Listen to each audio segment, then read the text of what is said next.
भाभी, आज आपने फिर मेरे टिफिन में वही बोरिंग सी सब्जी रख दी। आपको पता भी है मेरे ऑफिस में लोग कितनी अच्छी अच्छी डिशेस लेकर आते हैं, मगर आप तो वही मटर पनीर रख देती हो। श्रेया शाम को ऑफिस से आई तो अपनी भाभी सुनंदा से गुस्से में कहने लगी। सुनंदा ने श्रेया से कहा कि अरे श्रेया, पहले बैठकर पानी तो पी लो, फिर सारी शिकायत भी कर लेना। श्रेया ने गुस्से में कहा, आप यह मीठी मीठी बातें मुझसे तो मत किया कीजिए। काम ही क्या है आपको जो आप कुछ ठीक से नहीं बना सकती। सुनिंदा बात को शांति से सुनकर हल करना चाहती थी, मगर श्रेया के बातों के तीर उसको चुभ भी गए। श्रेया, तुम ऐसे कैसे कह सकती हो कि काम ही क्या है। मेरे भी 2 बच्चे हैं जिनके नाश्ते टिफिन से लेकर उनके स्कूल का होमवर्क तक मैं देखती हूँ, जबकि सुबह की भाग दौड़ देखी है कभी। किस तरह से दौड़कर उनको बस में बैठाकर आती हूँ और आते ही तुम्हारी चाय नाश्ते में लग जाती हूँ।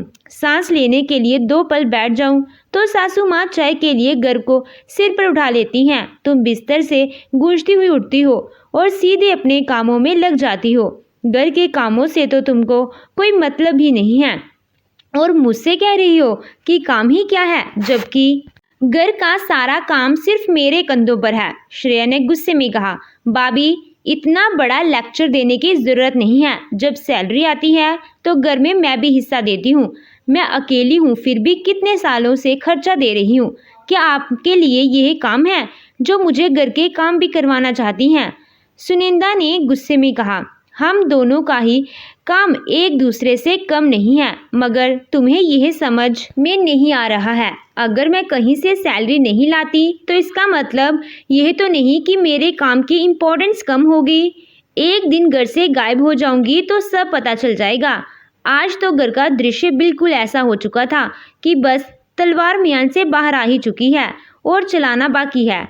एक तरफ बैठी सासू माँ ने कहा, बहू धमकी किसी बात की दे रही है।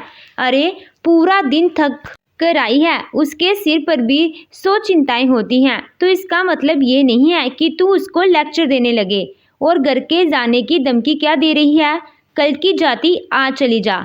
मेरी बेटी और बेटा दोनों कमाते हैं, हमको नौकर की भला क्या कमी। सुनिंदा को तो जैसे तन बदन में आग लग गई। मेरे रहते तो आप नौकर लगाते नहीं हो, मेरे पीछे तो भला क्या लगाओगे, और अगर लगा भी लिया तो तब आपको फालतू खर्च नजर नहीं आएगा। मेरा काम बांटने के लिए आपको नौकर लगाना मंजूर नहीं है, क्योंकि आपको मैं फ्री की नौकर जो नजर आती हूँ। मैं बच्चों के कारण घर में हूँ, वरना सबक सिखा देती। और श्रेया, मैं तुमसे प्यार से बात करने की कोशिश कर रही थी, मगर बात को तुल तुमने दिया है। सुनिंदा वहाँ से चली गई, मगर अब तो गुस्सा ज्वालामुखी की तरह उभर रहा था। मन पर गुस्सा हावी था, इसीलिए सुनिंदा का मन अब रसोई के किसी काम में नहीं लग रहा था। मगर श्रेया तो चाय के इंतजार में बैठी थी। सुनिंदा चाय बनाने की बजाय अपने कमरे में चली गई और अपने बच्चों का होमवर्क देखने लगी। तभी उसे प्यास लगी और वह पानी पीने किचन में आई तो देखा कि श्रेया चाय बना रही है। मेरी भी बना लेना। जैसे ही सुनिंदा ने श्रेया से ऐसा कहा तो श्रेया ने तुनक कर कहा, मैं क्यों बनाऊं आपकी चाय? एक तो मैं ऑफिस से आकर चाय बना रही हूँ, ऊपर से आप मुझे ऑर्डर दे रही हो। पीनी है तो अपने आप बनाओ। सुनिंदा का गुस्सा श्रेया की बातों से पल पल बढ़ रहा था। वह वापस कमरे में चली गई और अपने बच्चों को फिर से पढ़ाने लगी। तभी उसकी आंखों से 2 आंसू निकलकर अपनी बेटी की कॉपी पर गिर पड़े। उसकी बेटी ने रीना ने कहा, मम्मी आप रो क्यों रही हो? अम्मा या बुआ ने कुछ कहा है क्या? सुनिंदा ने कहा कि नहीं, मेरी आंख में कुछ गिर गया है, तुम अपना होमवर्क पूरा करो। तभी सुनिंदा को याद आया कि आज तो कपड़े छत पर भी पड़े हैं। जब लेने जा रही थी तो श्रेया लड़ने लगी थी और वह भूल गई। सुनिंदा तुरंत छत पर कपड़े लेने चली गई। रात का अंधेरा हो चुका था और यहाँ पर उसके आंसू देखने वाला भी कोई नहीं था, तो उसने सोचा कि यहीं बैठकर आंसू बहा लिए जाएं, क्योंकि मन में जो गुबार है वह बूंद बूंद करके आंखों से बह रहा है। तभी सासू माँ के शब्द उसके कानों में गूंजे, कल की जाती आज चली जा, हम तो नौकर लगा लेंगे।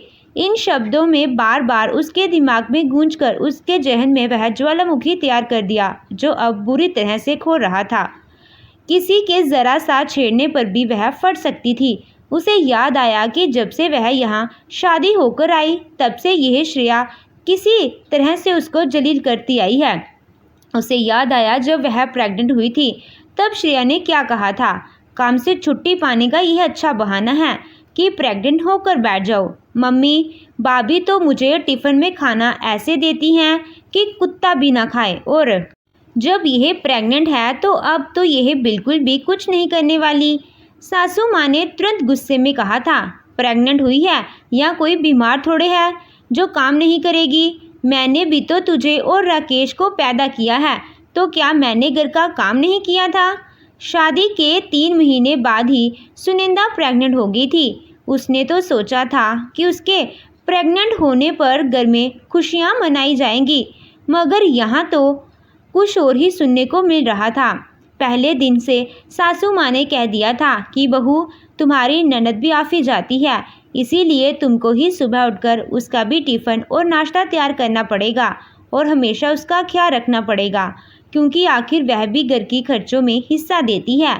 राकेश की कमाई कम है और श्रेया की ज़्यादा खर्च करती है, इस कारण भी सुनिंदा को श्रेया की बातें सुननी पड़ती थी। सास के डर के कारण वह हमेशा चुप रहती थी, मगर उसे बुरा लगता था कि श्रेया दिन में कितनी ही बार उसको अपनी कमाई का एहसान दिखाती है। 9 महीने के इस लंबे अंतराल में सुनिंदा एक दिन भी देर तक नहीं सो सकी, भले उसकी तबीयत खराब क्यों न थी। कितनी बार उसने राकेश से कहा कि आज मुझे उठा नहीं जा रहा है, आप दीदी से कह दो कि नाश्ता ऑफिस में कर ले। तो राकेश ने कहा, तुम भी हद करती हो सुनिंदा, ज़रा देर की तो बात है, बना करके दे दो, फिर बाद में आराम कर लेना, तुमको किसी ऑफिस में थोड़ी जाना है। बेचारी सुनिंदा को ऐसी हालत में भी उठकर खाना बनाना पड़ता था और श्रेया उसकी मदद करने कभी नहीं आती थी, क्योंकि सास ने तो कह दिया था कि ऐसे समय में ज़्यादा से ज़्यादा काम करना चाहिए जिससे कि बच्चा आराम से हो सके। श्रेया और सासू माँ के ताने उसको चैन नहीं लेने देते थे, ऊपर से पति का साथ भी नहीं मिल रहा था। वह तो अपनी कमज़ोरी दबाने के लिए अपनी पत्नी को आगे कर देता था। पत्नी जितना ज़्यादा काम करेगी उतना ही राकेश को कोई कुछ नहीं कहेगा। सुनिंदा पढ़ी लिखी महिला थी, उसने तो सोचा था कि शादी के बाद वह भी अपने पैरों पर खड़ी होकर कुछ करके दिखाएगी, मगर घर के काम उस पर इतने हावी हो गए थे कि वह भूल ही गई थी कि उसके पास लॉ की डिग्री है। जब बच्चा पैदा हुआ तो उस पर भी जमकर कलेश हुआ, क्योंकि लड़की पैदा हो गई थी। सास ने कहा, पहला बच्चा तो कम से कम लड़का पैदा कर देती, अब तो इसके गर्ज के भी कुछ नहीं आएगा और सारा खर्चा हमें उठाना पड़ेगा। देख बहू, अपने घर वालों से कह दे कि पहला बच्चा तो पहला ही होता है, भले लड़की हो या लड़का। वह लोग बच्चे के लिए 15 जोड़ी कपड़े और इसके लिए पालना लेकर आए, खिलौने और बाकी का खर्चा भी उनको ही करना पड़ेगा।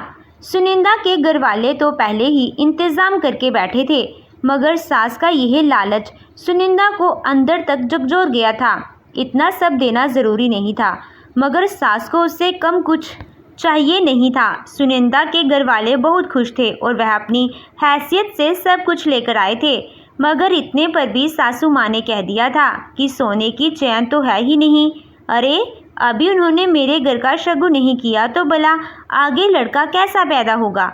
सास की यह अजीबोगरीब बात सुनिंदा के दिल को बहुत बुरी तरह चुभ गई थी, और वह पहला दिन था जब उसने अपनी सास को जवाब दिया था, मम्मी जी आपके यहाँ भी बेटी है, अगर उसकी पहली बार बेटी पैदा हो गई तो राकेश की हैसियत तो सोने की चैन देने की है नहीं, तब आप क्या करोगी।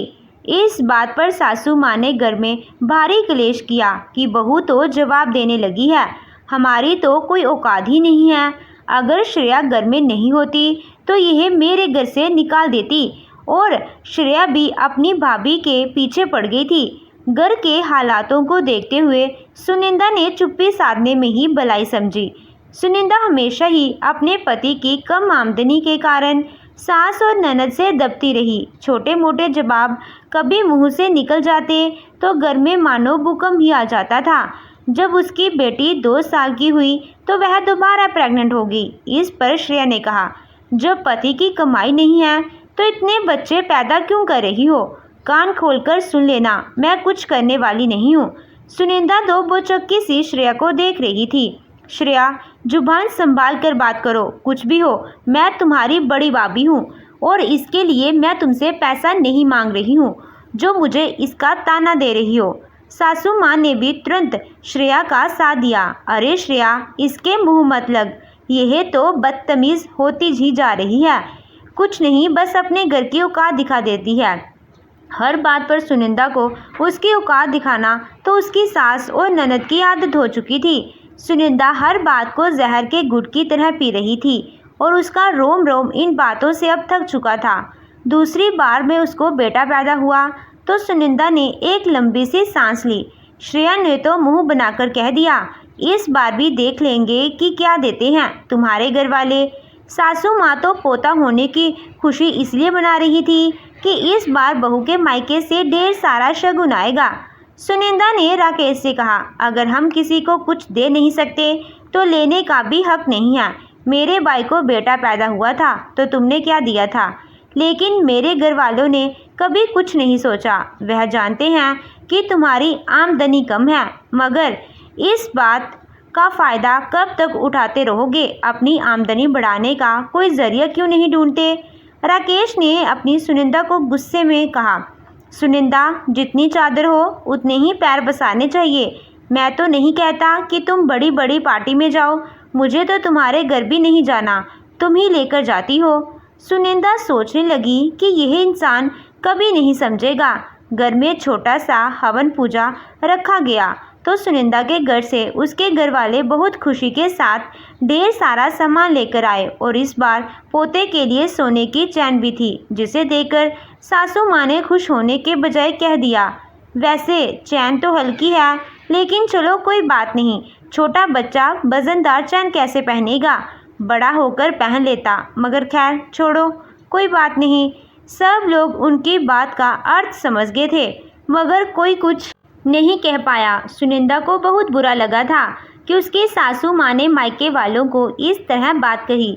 सुनिंदा के घर से श्रेया के लिए एक सूट आया था तो श्रेया ने उसे देखते ही कह दिया था, भाभी यह तो आप वापस ही भिजवा दो, उन लोगों के पैसे बच जाएंगे, क्योंकि मैं इस तरह के कपड़े नहीं पहनती।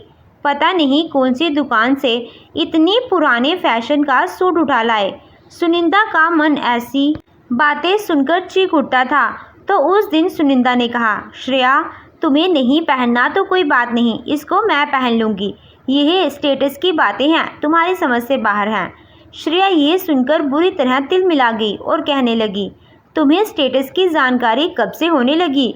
सुनिंदा ने भी तपाक से जवाब दिया, हाँ, क्योंकि तुम्हारा तो है नहीं और यहाँ आकर तो मैं भी तुम लोगों के जैसी हो गई हूँ, तो मुझे भला स्टेटस का पता कैसे होगा। श्रेया के मुंह पर नहले पर दहला पड़ा था और वह दांत पीस कर रह गई। इसके बाद तो श्रेया ने सुनिंदा को और भी तंग करना शुरू किया। बेचारी सुनिंदा अपने 2 बच्चों के साथ पूरे घर को संभालती थी और श्रेया के नखरे भी उसको झेलने पड़ते थे। श्रेया जानबूझकर सुबह के समय अपने कमरे की हालत ऐसे करके जाती थी कि उसको ठीक करने में सुनिंदा को 1 घंटा लग जाता था। खाना खाते समय जानबूझकर खाना गिरा देती थी और फिर कहती थी कि भाभी इसको साफ कर दो। एक बार तो सुनिंदा ने कह दिया, श्रेया कमाती तुम ज़रूर हो, मगर मेरे बच्चों से कम नहीं हो। जैसे वह खाना गिराते हैं वैसे तुम भी गिरा देती हो। उनको तो थप्पड़ मारकर मैं सिखा देती हूँ, मगर तुमको कैसे सिखाऊं। श्रेया आंख फाड़कर सुनिंदा को देखती रह गई। सासू माँ ने श्रेया से कहा, अब तो सुनिंदा हर दिन बात का जवाब देती है, एक भी उधर नहीं खाती। श्रेया ने कहा कि माँ तुम चिंता क्यों करती हो, एक दिन तो ऊंट पहाड़ के नीचे आता ही है। एक दिन पूरा परिवार हैरान रह गया जब सुनिंदा ने कहा कि उसकी बेटी रीना के स्कूल में उसकी टीचर की जॉब मिल रही है। रीना की कॉपी में होमवर्क देखकर उसकी टीचर ने प्रिंसिपल से बात की तो प्रिंसिपल ने रीना से नंबर लेकर उसकी खुद फ़ोन किया और क्वालिफ़िकेशन पता की। यह बात सुनकर श्रेया तिरछी मुस्कान से हंसी और बोली, वकील तो बन नहीं पाई, टीचर क्या खाक बनोगी, और 5 घंटे नौकरी करके क्या ले आओगी स्कूल से, यह कोई सरकारी नौकरी थोड़े है। सासू माँ ने भी तुरंत कहा, रहने दे बहू, तुझ पर तो घर का काम ही सूट करता है। अगर तुझे कुछ करना होता तो पिछले 7 साल से नहीं कर देती। यही बात सुनकर तो सुनंदा ज्वालामुखी की तरह फट पड़ी। कैसे कर लेती? कर तो तब लेती ना जब आप लोगों ने करने दिया होता। काम का बोझ मुझ पर और मेरे दिमाग पर इतना हावी कर दिया कि मैं अपने बारे में कुछ सोच ही नहीं पाई। रीना इतनी जल्दी पैदा हो गई कि मुझे सोचने का वक्त तक नहीं मिला। और श्रेया तुमने तो एक चम्मच भी इधर से उधर उठाकर नहीं रखा जो मैं यह सोच लेती कि अगर मैं नौकरी करूंगी तो तुम मेरी मदद कर दोगी। आप सबके सामने मुझसे काम कहते हुए सोचती भी नहीं है। राकेश, क्या तुमने कभी अपने बच्चों का होमवर्क चेक किया है या फिर तुम कभी उनके स्कूल गए हो? घर की सुबह से शाम तक लेकर हर एक जिम्मेदारी मेरे ऊपर है, जिसमें मेरे 2 बच्चों के अलावा तुम्हारी माँ बहन भी हैं। सासू माँ सुनिंदा की बात को बीच में ही काट कर कहा, बस बहू खबरदार, अब यह चुप हो जा। तू कहीं नहीं जाएगी, चुपचाप घर और बच्चे संभाल। अरे तुझे कोई पैसे मांग रहा है क्या जो तू नौकरी करने जा रही है? सुनिंदा ने कहा कि मैं पैसे तो नहीं मांग रहा है, लेकिन मुझे भी मेरा आत्मसम्मान चाहिए। आपकी बेटी हर रोज़ मुझे अपनी कमाई का ताना देती है और मुझे रोज़ बताती है कि मेरे पति की कमाई कम है। इस समय राकेश ने खड़े होकर सुनिंदा के गाल पर थप्पड़ मार दिया। सुनिंदा की आंखों से आंसुओं की झड़ी लग गई। बच्चे माँ को रोते देखकर रोने लगे, मगर बाप दादी और बुआ पर कोई असर नहीं पड़ा। सुनिंदा अपने ऊपर बहुत दबाव महसूस कर रही थी कि उसकी जाने नहीं दिया जा रहा है।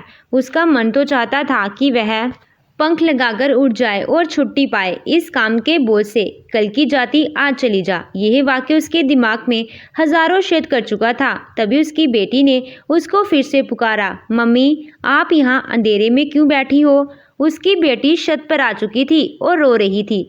सुनिंदा ने तुरंत उसके आंसू पोंछते हुए घबराकर पूछा कि बेटा रो क्यों रही हो, क्या हुआ? तो रीना ने कहा, मम्मी बुआ ने बहुत जोर से थप्पड़ मारा और कहा कि जा अपनी माँ को बुला कर ला। अब तो सुनिंदा का तन बदन गुस्से में जल उठा कि आखिर मेरी बच्ची को हाथ कैसे लगाया। आज तक तुमने मेरी बच्ची को प्यार से गोद तक नहीं उठाया, तो फिर थप्पड़ मारने को हाथ कैसे लगाया? सुनिंदा गुस्से में दहाड़ती हुई बच्ची का हाथ पकड़कर नीचे आई और बोली, श्रेया तूने मेरी बच्ची को हाथ कैसे लगाया? अब हाथ लगाकर दिखा, मैं तेरे हाथ तोड़ दूंगी। श्रेया तुरंत गुस्से में उठी और बोली, यह क्या बदतमीजी है? मुझे किस तरह से बात कर रही हो? होश है कि नहीं? सुनिंदा ने जोर से दहाड़ कर कहा कि मुझे पूरा होश है, बल्कि मैं होश में आज ही आई हूँ। माँ जी, आपने यह कहा था कि कल की जाती आज चली जा। अब आपको अपनी ही बात पर पछताने के लिए मजबूर होना पड़ेगा। सुनिंदा यह कहकर अपने कमरे में गई और तुरंत दोनों बच्चों का हाथ पकड़कर और हाथ में एक सूटकेस लेकर घर से बाहर निकल गई। सासू माँ ने जोर से चिल्लाकर कहा, अरे मेरे पोते को कहाँ लेकर जा रही है? ज्यादा अकड़ दिखाने की जरूरत नहीं है, चुपचाप अंदर जा। सुनैना ने अपनी सासू माँ को आंख निकालकर देखा। वही पोता जिससे आपकी जुबान प्यार से बोलते हुए कतराती है, जिसे आज तक गोद में नहीं उठाया, वह आज पोता हो गया। और श्रेया मुबारक हो तुम्हें, तुम्हारी कमाई अब जिंदगी भर अपनी माँ और बाई का खर्चा उठाना। सुनिंदा ने ऑटो रोका और बच्चे को साथ लेकर चली गई। कुछ देर बाद राकेश आया तो माथे पर हाथ रखकर बैठी माँ से पूछा कि क्या हो गया, घर में इतना सन्नाटा क्यों है? तो उसकी माँ ने रोकर सारी बात बताई और श्रेया ने भी कहा, बाई जरा सी बात पर अकड़ दिखाकर गई है, हम भी देखते हैं कि इसके मायके वाले बच्चों के साथ इसको कितने दिन रखते हैं। आज तक जो बाई मिलने नहीं आया, अब उसकी नानी याद आ जाएगी। बाई तू चिंता मत कर, उसे आना ही पड़ेगा, तुझे जाने की जरूरत नहीं है। मगर यह बात सबकी गलतफहमी साबित हुई कि सुनिंदा वापस आएगी। 1 हफ्ते बाद राकेश के पास कोर्ट से एक लेटर आया जिसमें सुनिंदा ने कोर्ट में मुकदमा डाल दिया था। उसने बच्चों के खर्च सहित अपना भी खर्च मांगा और यह देखकर तो श्रेया और राकेश के होश उड़ गए। राकेश ने सुनिंदा को फ़ोन करके बात करने की कोशिश की, मगर सुनिंदा ने कभी राकेश का फ़ोन नहीं उठाया और जब राकेश घर पर मिलने गया तो उसके भाई ने धक्के मारकर उसको बाहर निकाल दिया। राकेश कभी अपने बच्चों से नहीं मिल सका क्योंकि सुनिंदा ने कोर्ट में कह दिया था कि मेरे पति और उनके घर वालों ने कभी मेरे बच्चों को प्यार नहीं किया, इसीलिए मैं कभी उनसे उनको मिलने नहीं देना चाहती। अब श्रेया और राकेश पैसे देने को मजबूर थे क्योंकि पैसे ना देने पर जेल जाना पड़ता। अब सासू माँ अपनी इस वाक्य पर पछता रही थी कि कल की जाती आज चली जा, लेकिन अब क्या हो सकता था। तो दोस्तों, आपको ये कहानी कैसी लगी कमेंट करके हमें ज़रूर बताइएगा। कहानी अच्छी लगी हो तो वीडियो को लाइक कीजिएगा, चैनल पे नए हो तो चैनल को सब्सक्राइब कीजिएगा। Thank you.